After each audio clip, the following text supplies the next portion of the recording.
আসসালামু আলাইকুম। আজকেও চলে এসেছি বাংলাদেশিদের অনুষ্ঠানে এবং আজকে হচ্ছে শেষ দিন। এসেছি মার্কেট থেকে এখানে আসলাম, ভাবলাম যে দেখি বাংলাদেশি শিল্পীদের একটা নজর দেখা যায়। যদিও পুরো অনুষ্ঠানটা উপভোগ করবো না, যেহেতু সাথে বাচ্চা আছে, মাত্র 1 ঘন্টা থাকবো, তারপর চলে যাব। তো আপনারা সাথেই থাকুন। আজকে হচ্ছে বাংলাদেশিদের অনুষ্ঠানের শেষ দিন এবং দেখেন পুরো মাঠ ফাঁকা, মানুষ নাই। গত 3 দিন মানুষের এত আনাগোনা ছিল, ডে বাই ডে অনেক মানুষ ছিল। যেদিন জেমস এসেছিল সেদিন হাজার হাজার লক্ষ লক্ষ বাঙালি একত্রিত হয়েছে। আর আজকে দেখেন মানুষ নাই বললেই চলে। কত সিকিউরিটি, সামনে রয়েছে মহিলাদের জন্য মহিলা সিকিউরিটি, পুরুষদের জন্য পুরুষ সিকিউরিটি। ব্যাগ ট্যাগ শরীর একদম চেক করে তারপর ভিতরে ঢুকতে দেয়। তো পাসপোর্ট টু দ্য ওয়ার্ল্ড প্রোগ্রামের আজকে হচ্ছে শেষ ইভেন্ট এবং সর্বশেষ ইভেন্ট হচ্ছে বাংলাদেশিদের এবং শেষ দিন। তো মিশারি আসে নাই, মিশারির মামা মামিও আসে নাই, তারা খুবই টায়ার্ড। গত 2 দিন আইসা তারা একদম টায়ার্ড হয়ে গেছে। আমরা আসছি মার্কেট থেকে এখানে আসলাম। তো সৌদি আরবের সরকার কর্তৃক আয়োজিত এই ইভেন্ট, 4টা দেশ অংশগ্রহণ করেছে, এর মধ্যে বাংলাদেশও রয়েছে। এবং বাংলাদেশের অনুষ্ঠান যেহেতু চলছে, বাংলাদেশের বিভিন্ন সংস্কৃতি তুলে ধরা হয়েছে। দেখুন রয়েছে গামছা, তারপর আরও অনেক প্রসাধনী, এগুলো বাংলাদেশকে রিপ্রেজেন্ট করবে। দেখুন গামছা দিয়ে ছাতাও বানানো হয়েছে। শুধু এই স্টল না, অসংখ্য স্টল রয়েছে যেগুলো বাংলাদেশকে রিপ্রেজেন্ট করছে। এই যে আশেপাশে যেগুলো দেখতে পাচ্ছেন, একদম এই মাথা থেকে ওই মাথা, তারপর ওই পাশটায়, এগুলোতে রয়েছে বিভিন্ন স্টল, খাবারের স্টল থেকে শুরু করে কাপড় চোপড় সবই পাওয়া যায়। ও আম্মা জানে আলো দেখতেছে, বাতি দেখতেছে, মানুষ দেখতেছে। হ্যাঁ, ও আজকে রিল্যাক্সে আছে মানুষ কম থাকাতে। তো দেখেন লেখা আছে বাংলাদেশ, মানে যখন যেই দেশের ইভেন্ট চলে ওই দেশের নাম লেখা থাকে।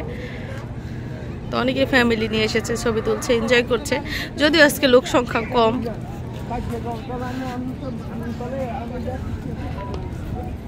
আরেকটা দারুণ জিনিস দেখেন, বাংলাদেশে মেলার মধ্যে আগে এগুলা পাওয়া যেত।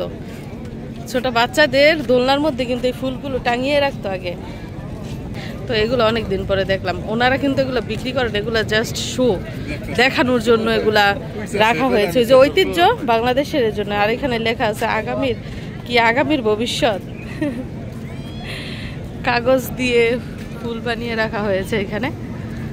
দেখেন স্টলগুলো কিন্তু সুন্দর লাগছে দেখতে, কিউট। এইখানেও স্টল রয়েছে, মানে মহিলা পুরুষ সবাই এগুলো শো করছে। এই যে দেখেন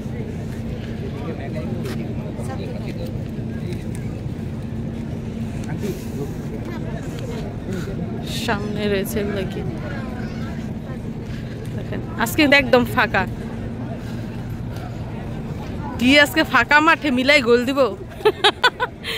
ফাঁকা মাঠে গোল দিয়া লাভ কি, ভরা মাঠে গোল দিতে হয়, তাহলে আছে ফাঁকা খেলোয়াড় হয়। এগুলা কি?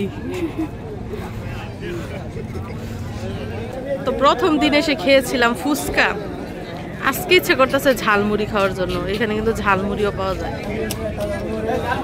আর এখন কিন্তু বিরতি চলছে, অনুষ্ঠান হয়েছিল, অনুষ্ঠানের মাঝখানে বিরতির পর আবার অনুষ্ঠান শুরু হবে। তো যাদের খিদা লাগছে সবাই খাওয়া দাওয়া করতেছে।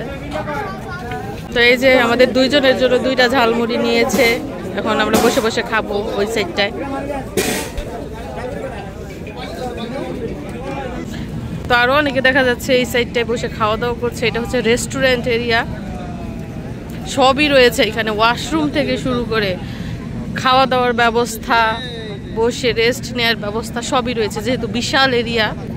এখন আমরা টোনাটুনি মিলে ঝালমুড়ি খাবো। আম্মু তুমিও খাবা?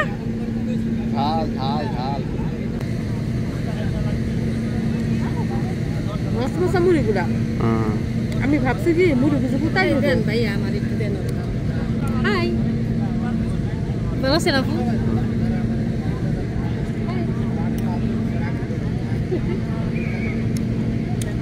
আমাদের জমকে নিয়ে গেছে ওই পিছনে।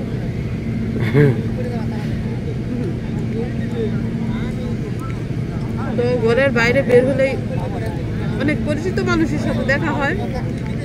এখন যেহেতু সাথে বাচ্চা আছে, তো বাচ্চাকে আগে কোলে এত মজা মুড়ি কি বলবো, মনে হচ্ছে যে বাংলাদেশে আছি।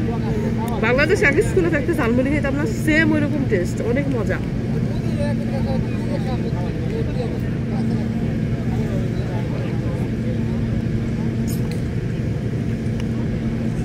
যাই হোক দর্শক বন্ধুরা, এখন আমরা ঝালমুড়ি খাচ্ছি এবং অনুষ্ঠান যখন শুরু হবে তখন আপনারা দেখতে পাবেন, তো সাথেই থাকবেন। আপনাদেরকে একটা তথ্য দেই, এই যে 1 প্লেট ঝালমুড়ির দাম জানেন কত? 170 টাকা। তাও মজা, তাও খেয়ে মানে হয়েছে, লাভ হয়েছে, কারণ মজা অনেক। তো আপুদের কোলে নেওয়া শেষ হয়েছে, এখন ভাইয়েরা কোলে নিতেছে ছবি তুলবো বলে, আমাদের ছোট্ট সেলিব্রিটি।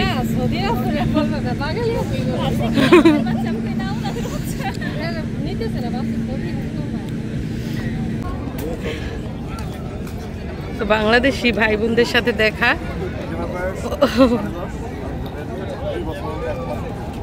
লুঙ্গি পরে এসেছে অনেকে, মানে ওনারা প্রোগ্রামের সাথে জড়িত, এজন্য ওনাদের এমন গেট আপ। এখানকার পুলিশ সিকিউরিটি থেকে শুরু করে সবাই বাবুকে কোলে নিতেছে। বাবু সবার সাথে মিশে। আজকে মহিলার সংখ্যা বেশি দেখা যাইতেছে পুরুষের চেয়ে।